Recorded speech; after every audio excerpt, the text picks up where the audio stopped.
The Buddha said some 2,500 years ago, what you think and ponder becomes the tendency of your mind. Of course, modern psychology will now back this up. But the problem here, if you're anything like me, is that so many thoughts slip through awareness unnoticed. It's like awareness loves to hide itself, to get lost in its contents. And so I don't even realize what thoughts, what intentions and motivations are being cultivated. My actions then, when I'm not mindful, just continue to be propelled by the habit patterns of my conditioning. They're propelled by dogma. The good news is, the Buddha discovered something that really seems to help. Make mindfulness the habit of mind by practicing vipassana, or insight meditation. See for yourself, of course, but I think you'll find that as you cultivate more mindfulness through practice, you'll increasingly become aware of the contents of awareness. You'll see just how much power your thoughts have over you. You'll see how much they control your actions, as well as your internal state of being. And with this increased awareness, you can then live a more intentional life. You can be less reactive to your experience, less reactive to people and emotions. You can instead discern with wisdom what thoughts and actions lend support to your heart, to your deepest values and aims. Through my own practice of mindfulness, one thing continues to grow very clear: that there is no space between me and what is known. That everything is. And as this direct insight strengthens, as the barriers between me and the objects of awareness dissolve, as I continually fall back into the single realm of knowing, into the glue and container of all things, a quite miraculous feeling of unconditional love continues to expand in my heart and mind, which then leads my intentions more and more in the direction of compassion. Compassion for myself, for others, and for the world. When Dipa Ma, a famously loving Buddhist practitioner and teacher, was asked whether to practice metta or mindfulness, she replied, "From my experience, there's no difference.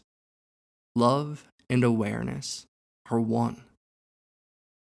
When you are fully loving, aren't you also mindful?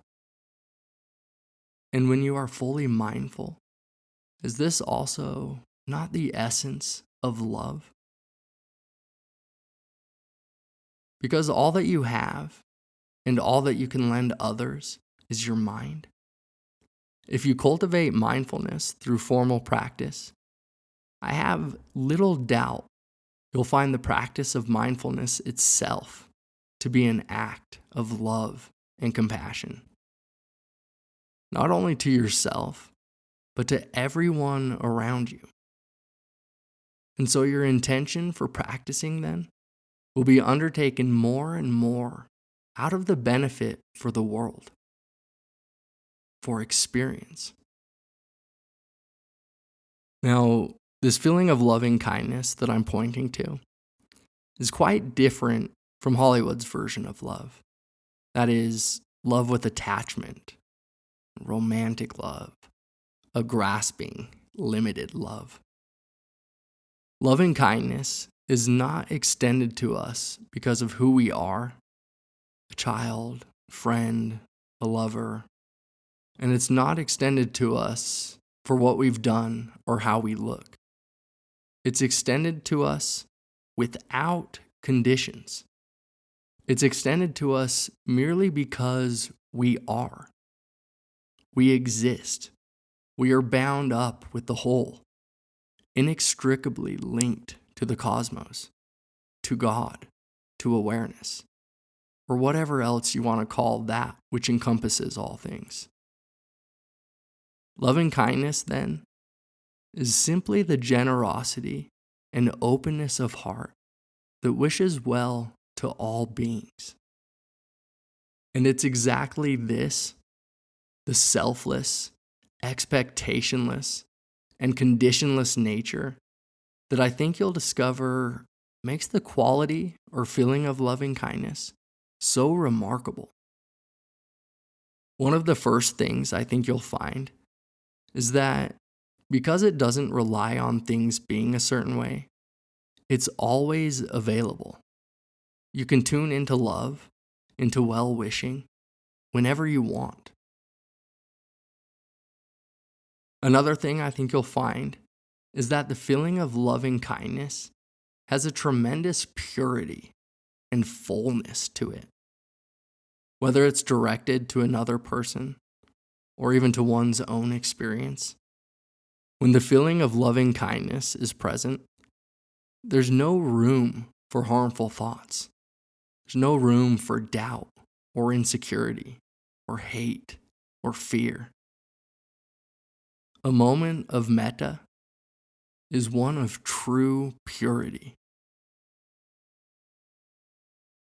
I think you'll also find that unlike conditional love, the feeling of loving kindness is remarkably stable.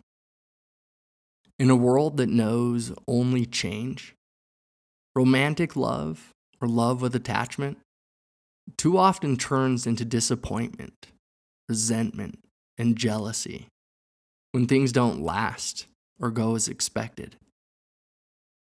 The feeling of loving kindness, however, is not easily shaken, since it's simply the wish, may you be happy.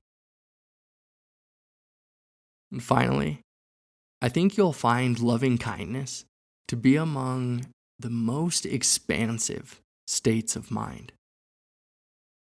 Unlike conditional love, where our capacity to love is limited by our time and attention, we can't be best friends or lovers with everyone. The feeling of loving kindness knows no boundaries.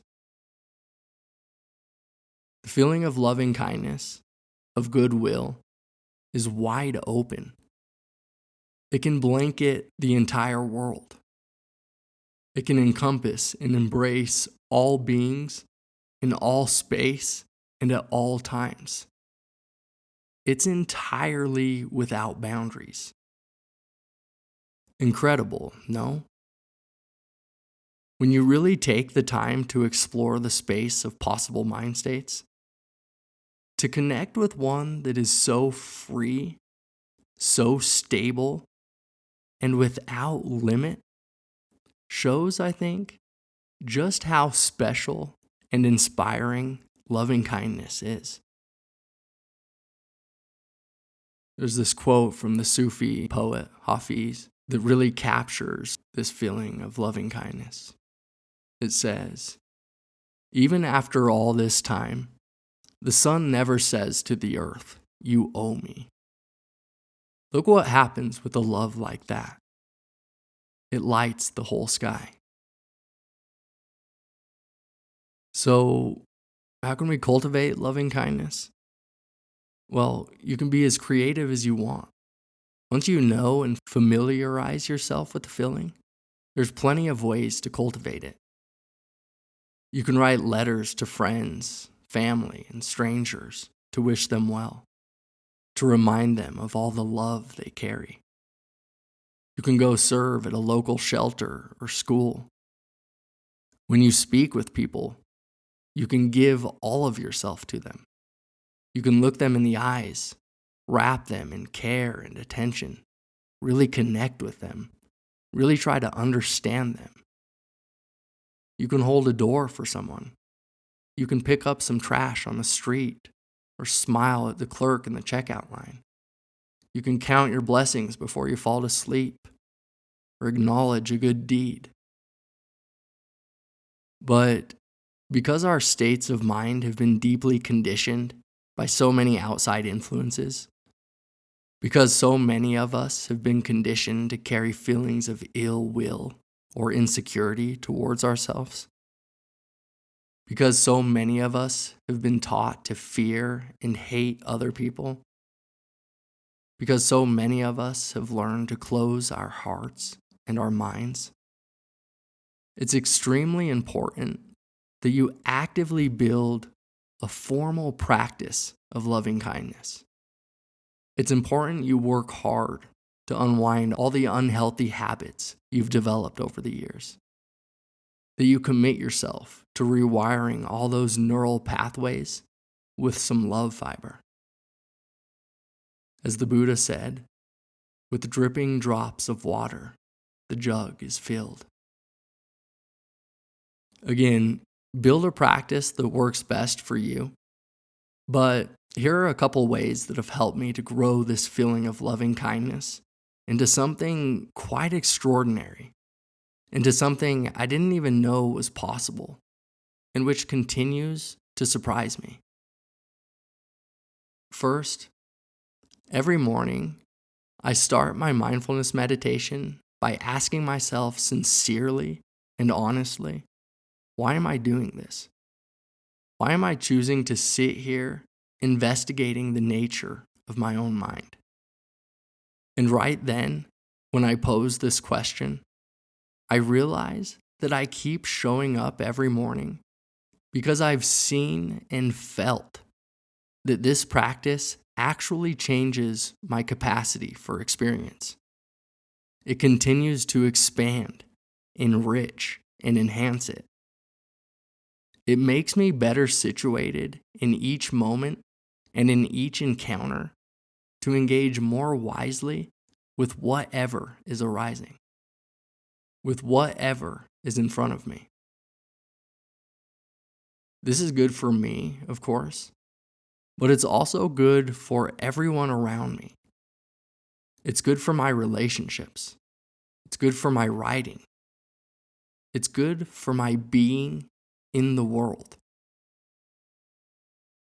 I realized then that I'm not practicing merely for myself. I'm practicing for every relationship and encounter I have with others and with the world. I sit here and observe my mind because I genuinely want to be a better friend. I want to be a better son to my parents, a better brother to my siblings. I genuinely want to be a better person. I want a better world. And I recognize that my mind is the only vehicle I have to reach these ends. So, by practicing mindfulness right now, I'm preparing for every moment and interaction to come. My mindfulness practice, then, is itself an expression of loving kindness, not only to myself, but to the world. Another way I cultivate loving kindness is by concentrating on the feeling itself for extended lengths of time. In contrast to mindfulness meditation, then, where I sit in open awareness, not concentrated on any particular thing. In a formal metta practice, my goal is very narrow and directed. I try to spark the feeling of loving kindness and then hold on to it and enhance it for as long as I can. I think you'll find this beneficial in a few ways. First, if you make it a habit through practice, you'll find that loving kindness will become your tendency of mind. And second, I think you'll find that by practicing in this way, your concentration will increase. And when your concentration increases, so does your capacity for mindfulness, which then increases your capacity for wisdom. And so your life just continues to spiral upward. Well, thank you for joining me today. You really are an infinite expression of love. Can you feel that? If not, keep working to clean out your awareness of all those stories, of all those empty concepts, of all those illusions, until you connect directly to experience, until you are no longer separate from the space in which everyone and everything is known. This is love, not yours or anyone else's. It's just love. Until next time.